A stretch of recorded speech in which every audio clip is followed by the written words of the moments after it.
Oh, let's get up on our feet. Walk over to the other side of the expansive, futuristic, technologically advanced Studio 9 here in our Scarborough campus to talk to Jevohn Shepherd, our NBA analyst. How are you, buddy? I'm good. You? You look great today. You look spiffy. Thanks, pal. You look spiffy. You know, I was talking to your guys, Leo and Sam, yesterday about the fact that the Raptors couldn't close out games in the fourth quarter, and lo and behold, a night later, they do just They get that. it done. Yep. They do just that. And a huge part of it was obviously Brandon Ingram, 33 points, 6 boards, 6 assists, and on the anniversary of the trade that brought him to Toronto. So kind of looking back on the year, did it completely exceed your expectations, his addition to this team? I think first we have to add is it's a year that everybody was criticizing that same move, that big swing for Brandon Ingram.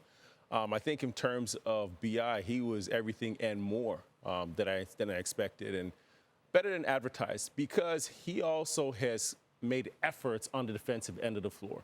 Right, does a good job using his 7'3" wingspan, plugging lanes. Is he going to be a defensive stopper? No, but his effort is there, and I think, you know, offensively, he's always available. Right, he's going to score the basketball, especially when you need him. And you know, you think about a game like this against Chicago. That team goes out there after playing Minnesota last night, right, one of the top teams in the league. You don't know any of the guys on this Chicago team, right? So it's a low-energy game, and he still goes out there and gives you 33, 6 and 6, right? Exactly what you needed.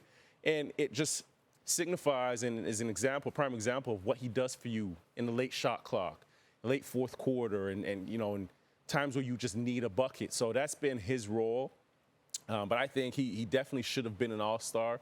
You talk about the success that this team is having, right? They've already exceeded their win total, and you still have a third of the season left. So he's elevated everybody's playing everybody's level. I'm going to get to the last third of the season with Jevohn in just a second. But first, we've got to talk about the deadline. Yeah. NBA trade deadline was Thursday. Came and went on Thursday. Raptors made no more moves. The big move they made was to get under the luxury tax. Yeah. A quiet deadline. Was that the right call for Bobby Webster? I think it was a quiet deadline all around, right? Because if you think about the deadline last season, everybody's looking for that home run, you know, Luka AD trade.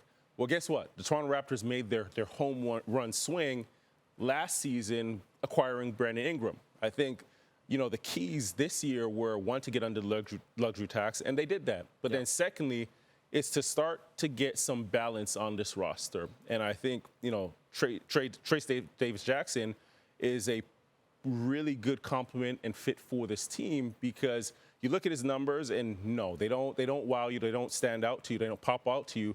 But I think you look back, right? You got to look to Golden State last season, before Jimmy Butler was acquired there.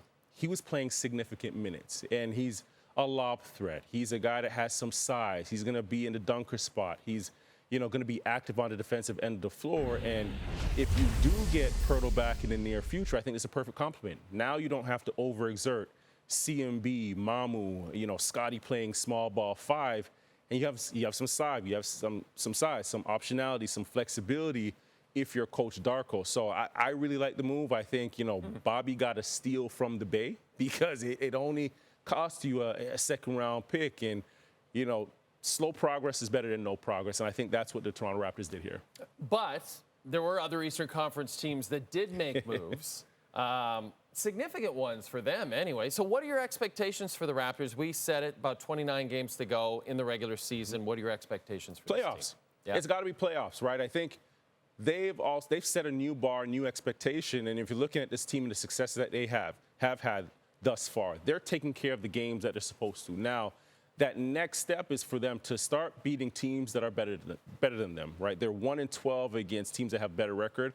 And I think that's the latter part of the season where you need to take that next stride. And I think that's going to be, you know, that comes with, now you got back Yak, right? Or you should have back Yak sometime soon, right? Based on what we're hearing. You have some more size in TDJ, right? Now you have guys playing some really good basketball. You're not thinking about trades anymore. RJ's name has been in trade rumors. Emmanuel's name has been in trade rumors. I think now those guys can just focus on basketball.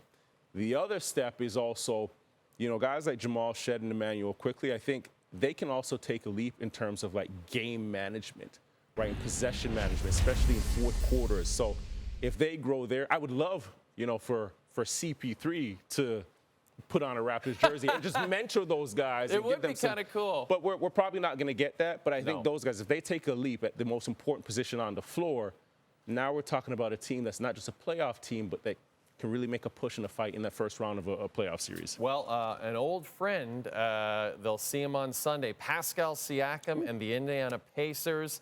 Hasn't been a great season for them at all. The Raptors will face them on Sunday. Jevohn, this is fun. Thanks for coming by, buddy. Thank you.